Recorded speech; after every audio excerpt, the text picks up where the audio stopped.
We are gathered here to celebrate the adoption of the Constitution of India, the foundational document of the world's largest democracy. Lawyers and judges spend their time and years unraveling the text of the Constitution. But the story of the Indian Constitution is not a story only of legal text and legal interpretation. It is a story of human struggles and sacrifices. It is a story of undoing injustice against the marginalized sections of our society, the women, the disabled, the Dalits, and members belonging to tribes and segments situated in far-flung areas of the country. It must be remembered that the marginalized communities were the first to plant the seeds of the constitutional ideas of liberty, equality, and fraternity on Indian soil. The first wave of resistance against the colonial power came from the indigenous communities of India. Our Constitution is a social contract entered into between those who were in power historically and those who were oppressed and sought to change the power hegemony and chose to govern themselves. Coincidentally, this year marks 75 years since our nation attained independence. India's liberation from colonial rule and the drafting of the Constitution were simultaneous projects. The prolonged struggle for independence culminated with the demise of the colonial reign and the birth of an independent nation governed by self-rule. However, the death of the colonial regime was not accompanied by a simultaneous birth of constitutional values that we hold on so dearly to. When India gained her independence, she was invested with social evils. As the first Prime Minister said on the eve of independence, the past clings on to us still in some measure, and we have to do much before we redeem the pledges we have so often taken. That has been the continuing constitutional project. As the Supreme Court said in its judgment in 2018 in Indian Young Lawyers Association, besides the struggle for independence from British rule, there was another struggle going on since centuries and which still continues. That struggle has been for social emancipation. The Constitution of India is the end product of both these struggles. The Constitution of India is to a large extent aspirational, for it seeks to deliver political freedoms and civil rights, attempting to shrug off the colonial baggage.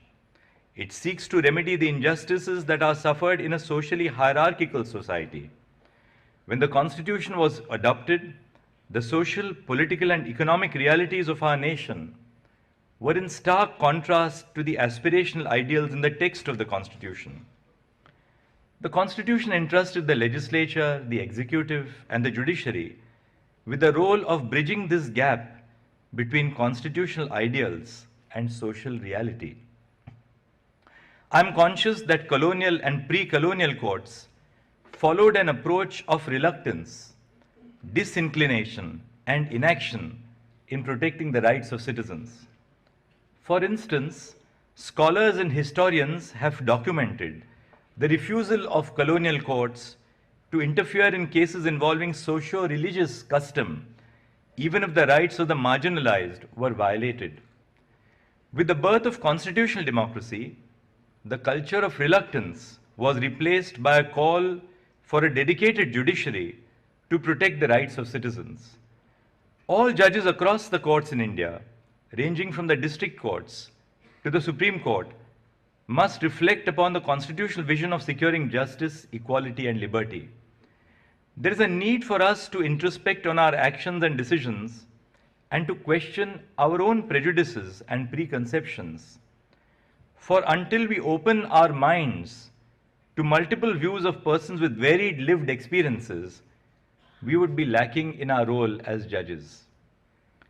An institution thrives with time only when it functions democratically. I believe that as the Chief Justice of India, it is my responsibility to collaborate and consult my sister and brother judges at the Supreme Court.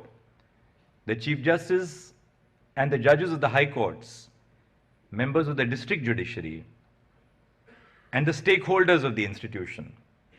It is crucial that we tap on the experience of the diverse section of people who are part of the judiciary.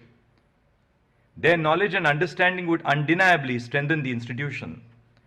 That is why it is all the more important that the representation of marginalized communities and women in the legal profession and the judiciary is enhanced. The Indian courts have been at the forefront, protecting the rights of the marginalized groups and upholding the rule of law. The jurisprudence that has emanated from our courts in India has influenced decisions in far-flung nations as diverse as Australia, Kenya, South Africa, Jamaica, Uganda, Fiji, Sri Lanka, Bangladesh, Nepal, Malaysia, and Singapore, which share similar problems.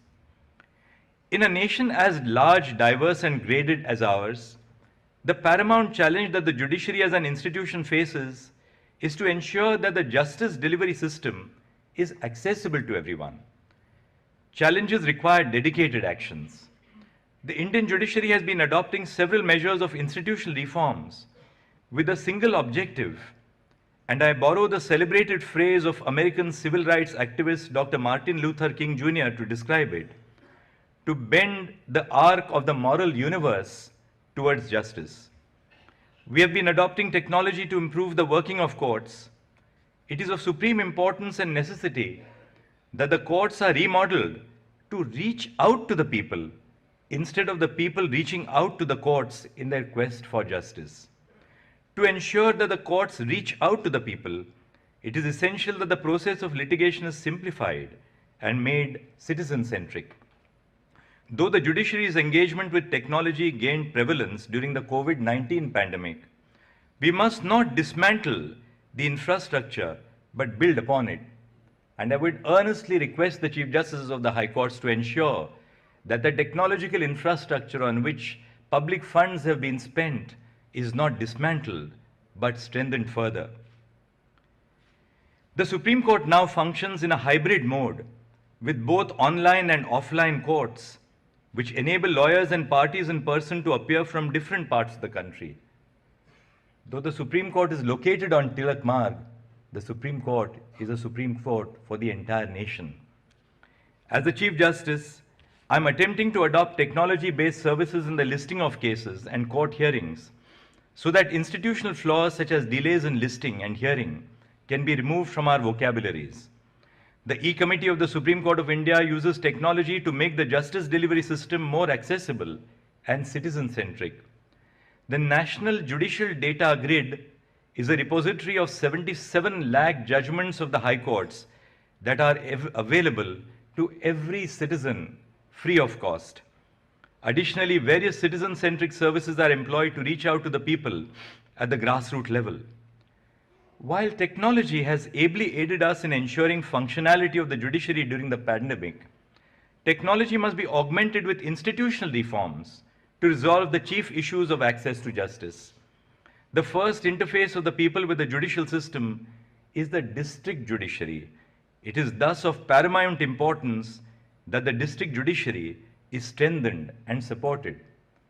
The district judiciary must be lifted from the mindset of being a subordinated judiciary. Today, the Honorable Prime Minister of India is present here to launch the e-initiatives, namely the virtual justice clocks, the Justice IS mobile application 2.0, digital courts, and S3 VAS websites of district courts. The virtual justice clock is a platform where information available through the National Judicial Data Grid is made available to the public. Virtual justice clocks for the District Judiciary of India are a real-time informative public dashboard which provide information in 3 levels, covering all the states, districts, and court establishments in India. The dashboard provides real-time status which is refreshed and updated every 15 minutes. The Justice Mobile App 2.0 is developed for the judges of the district courts in the country. The app is provided to judicial officers to monitor pendency and disposal of his or her court at the handset 24/7.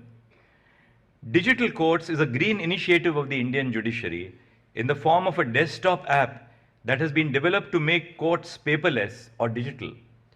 It provides an easy-to-view case files documents while sitting at home. Judges can view all the case-related pleadings, charge sheets, court orders of both civil and criminal cases which aim at making the court paperless. And finally, the initiative's S3VAS website. The acronym S3VAS stands for Secure, Scalable, and Sugamya Website as a Service.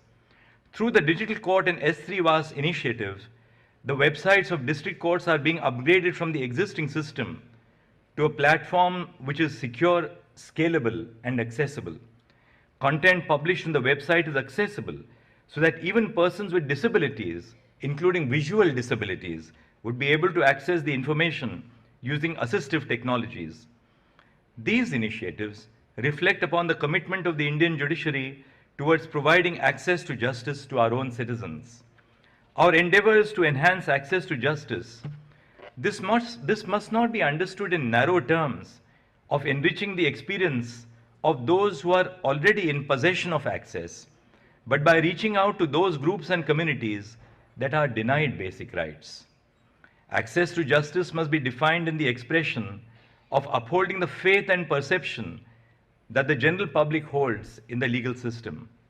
I can assure everyone that the initiatives launched today are a part of a larger technological and institutional advancement of the Indian judiciary to ensure that even the most disadvantaged communities in the country do not stumble while reaching out to justice. Before I conclude, I would like to emphasize on the relevance and constitutional values, not just to the judicial branch, but to all institutions and sections of the society. The evolution of a society can only ensue on the foundations of liberty, equality, and fraternity, the trinity of values highlighted by Dr. Babasaheb Ambedkar in his last address to the Constituent Assembly. Therefore, I appeal to the young minds to reflect on the social realities of India and work towards achieving fraternity by dedicating themselves to the cause of justice in whatever way possible. Sometimes, change happens by small acts of kindness. The heart and the soul of law, as it is administered in our courts, is our sense of compassion to our citizens. With that, I thank you. Jai Hind.